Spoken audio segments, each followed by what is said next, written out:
You've got to be kidding me. Having a baby with the guy you broke up with. Is it because you can't get over me?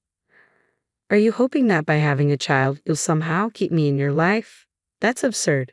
Looking back, breaking up was absolutely the right decision. If I'd stayed with that daydreamer, I wouldn't have the happiness I have now. Today, I want to reflect on my unforgettable past and the drama of its reversal. My name is Amy. I'm a 53-year-old housewife who finds joy in leisurely housework while watching the morning news. When I was 38, I was living peacefully with my husband, Keith. But around that time, a subtle unease began to settle in our home. Keith started responding to me with indifference, almost dismissively. When I tried to continue a conversation, he would cut me off, saying he was too busy. It felt like I was being ignored and treated harshly. He hadn't always been like this. He used to be a chatterbox, always trying to make me laugh with his jokes. This sudden change was so abrupt that I wondered if I had done something wrong, but nothing came to mind. One day, I noticed a faint lipstick mark on the back of a shirt Keith had put in the laundry. He had come home late that day, claiming he had to work overtime. I couldn't imagine anyone at his all-male workplace leaning against him with lipstick on. Could it be a woman? Naturally, I suspected infidelity, but a single lipstick stain was hard to prove. He could easily make up an excuse like bumping into someone. I decided I needed more evidence and started paying closer attention to Keith's behavior. Ironically, my increased vigilance led to a mountain of proof. For instance, Keith would always get up to use the bathroom around 2 a.m. when I was asleep. I had never doubted him before, but it seemed he was making calls to a woman during those bathroom visits. There were also traces of what looked like lipstick on his handkerchief and some suspicious stains on his suits. The clincher was when I borrowed Keith's car after a long time and found a tinted lip balm. If Keith had been using tinted lip balm, that would be one thing, but this seemed like irrefutable evidence. It was our 10th wedding anniversary. The frustration of having my husband stolen by another woman, the loneliness of not wanting to be alone, and the rekindled love I felt for Keith left me wondering, is it really impossible to make amends? Is there no way to revive something once it's cooled off? When I found out about the pregnancy, I thought, is this a gift from God? We didn't have any children, and perhaps the monotony of our relationship contributed to Keith's infidelity. Maybe this pregnancy could change things. With that hope in my heart, I clung to the possibility that it might somehow fix everything. When I told my husband about my pregnancy, his response was shocking. "Give me a break," he said dismissively. "That's just troublesome. Let's break up." I couldn't believe my ears. Looking back, I suppose I was naive to think he might come back to me. It's rare for a man who's been unfaithful to return. Life doesn't always work out like a TV show or a movie. Back then, I believed in our love and thought that surely we could reconcile. "How could you say something like that?" I cried. "It's your baby." His response was cold. "Even a child would be better off without a father like me. You've realized that, haven't you?" Seeing him smirk, my heart sank. I had been pretending not to know about his affair, hoping that once the baby arrived, things would go back to normal. But now it felt like I'd been pushed off a cliff. I thought that if the affair came to light, the tension between us would drive him away for good. But that was a miscalculation. I had hoped he would catch me in the act, but he never said a word. I was exhausted from waiting. I had been waiting for him to say, "You can't be serious. Let's divorce." But instead, he simply added, "Seriously, don't make this harder for me." "Are you joking?" I asked, my voice trembling. "I wouldn't lie about something this serious." He smirked again and said, "I have a cute 24-year-old girlfriend now. I don't need a 38-year-old who's going to gain weight from pregnancy." He then added with a cruel laugh, "If your figure goes pear-shaped, you're out." I couldn't muster a single laugh. "Just take this," he said, handing me the divorce papers. "I'll pay alimony or whatever. Just sign quickly."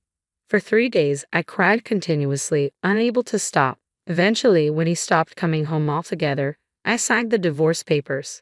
5 years have passed since then. The fear of growing older and being alone was daunting, but fortunately, I found solace in remarrying my old friend Troy, who had also been through a divorce. Together, we've been living modestly but happily with our child.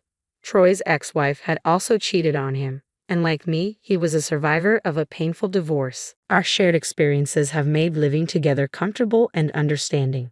Every year on our anniversary, Hura reserves a table at a fancy restaurant and gives me thoughtful gifts for my birthday. I feel truly cherished. With these thoughts in mind, we celebrated our wedding anniversary again this year at our usual upscale restaurant. As we were enjoying our meal, I heard a voice that made my stomach churn. "Wow, it's Amy," said my ex-husband, who had just emerged from the restroom. I couldn't hide my disgust. The unexpected encounter with my ex-husband was a tragedy. "What are you doing here?" I asked, barely masking my irritation. "Just a business dinner," he replied with a bored look. "Not like you." He glanced over at me, then at our child, and sneered. "You had that kid with the guy you broke up with. That's disgusting." He reached out and grabbed our child's hand, scrutinizing him with a cruel smirk. "Seriously, you've got to be kidding. Having a kid with the guy you left. Is this your way of clinging to me? Did you think having a child would somehow make it harder for you to cut ties with me?"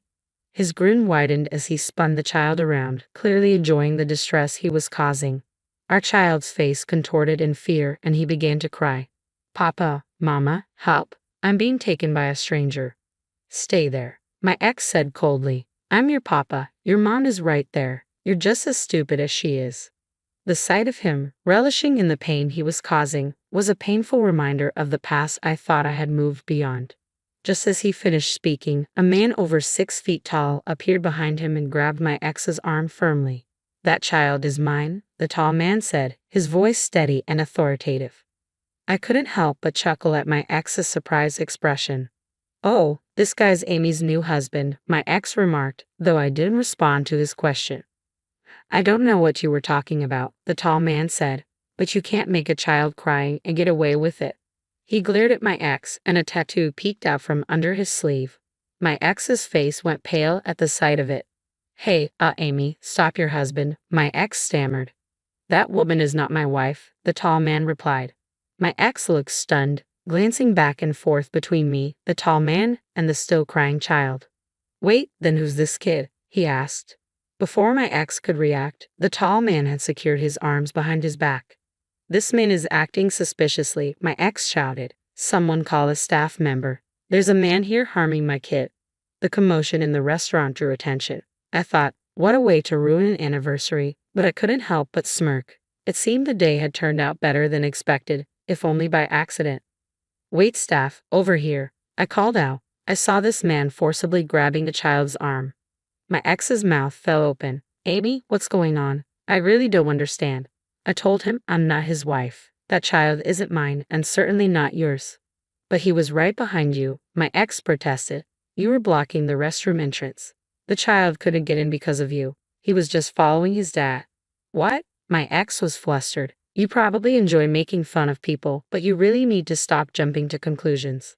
I added, "Perhaps you should be more aware of your surroundings." "What? Shut up. I don't need to hear that from you," my ex snapped. "Of course, my valuable words probably wouldn't reach someone as suspicious as you." "I told you I'm not suspicious," the tall man replied. "Oh, really?" A man who approaches a random child, grabs their arm, and then starts speaking in baby talk, saying, "I'm your daddy," isn't suspicious at all? You've got to be kidding me. "That's because you had the nerve to say to the woman in front of you, 'Your mom is over there,'" I said with a smirk. "Do you still think we're a couple?" My ex-husband Keith turned bright red and yelled, "Stop messing with me." As Keith's shouts grew louder, the tall man tightened his grip on him. "Ouch! Hey, mister, let me go. I'm innocent." "Innocent?" I replied. "You undeniably made our son cry." "That's a misunderstanding," Keith protested. Before he could continue, I cut him off. "The fact is, you misunderstood and laid your hands on someone else's child." Keith glared at me and said, You, I said in a deliberately cute voice, which seemed to irritate him even more. "I've been glared at by a suspicious person. Scary." Keith tried to wriggle free from the tall man's grip, but to no avail. "You're so deluded if you think we're still a couple. Or maybe you just can't forget about me," I taunted, repeating the accusation Keith had made earlier. As expected, Keith's rage grew. Sensing the danger, the tall man threw him to the ground and straddled his back. "You really thought you could escape from me?" While the man's intimidation was light, the tattoo peeking from under his sleeve added an air of genuine menace. Keith must have realized this could be the end for him. "Hey, Amy, it was a misunderstanding," Keith cried out. "A misunderstanding?" I replied. Pulling on a stranger's child's arm is not a misunderstanding at all. Keith's pleading, half-crying voice echoed as he attempted to justify himself. I thought it was my kid. It was clear that Keith was desperate, but his excuses only deepened the gravity of the situation. I'd burst into laughter, claiming he's your kid when you haven't even acknowledged him or paid any child support. Really? Oh, Keith replied, looking confused. Did we ever talk about recognition or child support after our divorce? Keith, I wouldn't have expected you to acknowledge him even if you had been contacted, I said. And that's why you never reached out to me, right? Don't be ridiculous. Why would I do that when I'm raising a child on my own? I'd have hunted you down for support if it were necessary. Ah, but here's the thing, I continued. The pregnancy test turned out to be a false positive. When I went to the OB/GYN, they told me I wasn't pregnant, which solidified my decision to sign the divorce papers. During those 3 days while we were discussing divorce and Keith wasn't coming home, it's true, I spent a lot of time crying. But I knew I couldn't finalize the divorce without understanding the full situation, especially with the potential for a child involved. So, I went to the OB/GYN first. Even though we weren't officially divorced yet, I wanted to sort out issues like alimony, child support, and future living expenses. I was willing to endure hardships if it would benefit my child. However, the OB/GYN found no signs of pregnancy, but instead discovered a tumor in my ovaries. While recovering from surgery for the tumor, I shared a hospital room with the mother of my current husband. I had known both his parents since childhood, as my current husband and I were old friends. When he came to visit his mom, we reunited and grew close again. At that time, I thought of my pregnancy scare as a divine sign meant to ensure things would work out with my current husband. However, it turned out to be a blessing in disguise. It led me to realize that breaking up with my ex-husband was indeed the right decision. It also gave me the chance to find someone who genuinely cares for me and led to the early detection of an illness.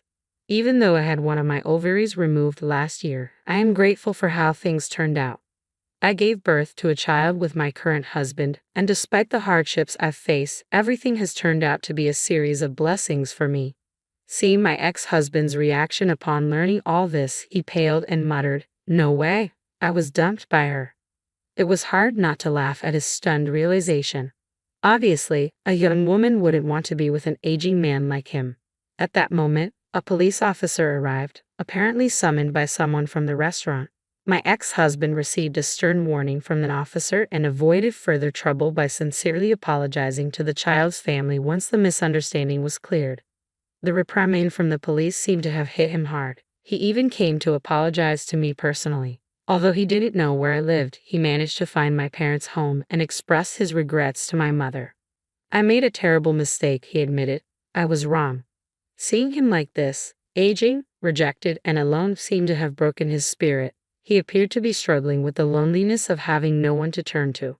But despite his apology, I really couldn't care less. I continued to ignore him. If we hadn't run into each other that day, I would have long forgotten about him. When we crossed paths, my current husband had noticed I'd been away from our table for a while and came to check on me in the restroom. He decided to stay in the shadows, thinking this might be my chance to confront my ex. I would have stepped in if anything escalated, but the man restraining my ex was incredibly strong. Apparently, he was a returnee and had been a football team captain in America, which explained his impressive strength. I wouldn't have stood a chance. I was genuinely scared, thinking he was some kind of tough guy. Hearing this made me laugh along with him. I admit, back when we got divorced, I wasn't strong. Despite everything, I simply followed through with the divorce as he requested, receiving a modest alimony payment from him and his lover. Life isn't a fairy tale, so expecting a massive alimony settlement was unrealistic. I didn't have the strength to resist back then. But I finally found my voice and stood my ground with my ex-husband, which helped me become truly strong.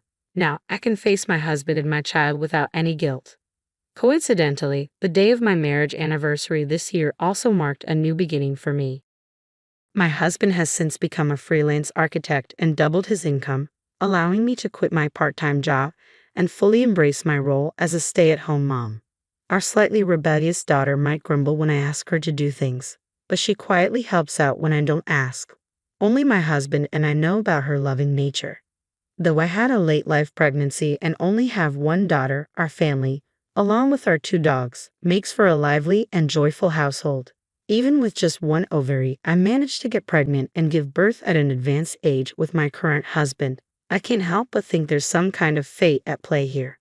The dream of marrying someone special, which I cherished since childhood, came true in an unexpected way through remarriage. These are just some dreamy thoughts I entertain from time to time, and with that, I cherish the everyday happiness that is anything but ordinary.